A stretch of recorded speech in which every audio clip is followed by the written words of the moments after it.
शासनाच्या वतीने रेती घाटाचे लिलाव झालेले नसतानाही वरोरा तालुक्यातील वर्धा नदी पात्रातील तुळाणा आणि करंजी घाटातून रेतीचे अवैधरित्या उत्खनन करणाऱ्या 10 जणांना पोलिसांनी शुक्रवारला सकाळी ताब्यात घेतले असून या आरोपींकडून 35,38,000 रुपयांचा मुद्देमाल पोलिसांनी जप्त केला।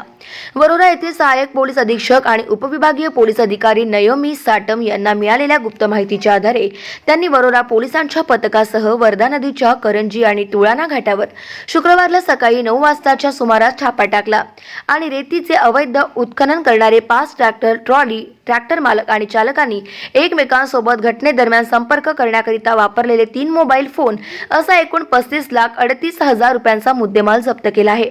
पोलिसांनी या प्रकरणात ट्रॅक्टर चालक आणि मालक नितेश वामन पिंगे, मुकेश चांदेकर, विजय आनंदराव मारेकर, राजा थेम, विकास जानकीराम पंधरे, भालचंद्र महादेव पिंपळशेंडे, राजू गंधारे, संजय मारुती खांडेकर आणि विकी गंधारे अशा एकूण 10 आरोपींविरुद्ध कलम 379 34 भांडवी सह कलम 48 महाराष्ट्र महसूल अधिनियम प्रमाणे गुन्हा नोंदवण्यात आलाय।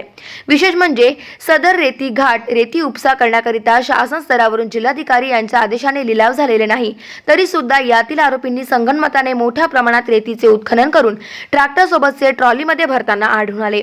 तसेच रेती तस्करांकडून रात्री अपरात्री रेती भरलेले ट्रॅक्टर लोकवस्तीतून भरधाव घेऊन जात असल्याने नदी पात्राची आणि रस्त्यांची दुरावस्था होत आहे। हे विशेष सदर कारवाई पोलीस निरीक्षक विनोद जांभळे तसेच किशोर बोडे, दीपक मोडक यांनी केलेली आहे। कारवाईचा अहवाल महसूल विभागाकडे पाठवण्यात आलेला आहे। गावमधनुसाठी लखन केशवानी, वरोरा, चंद्रपूर।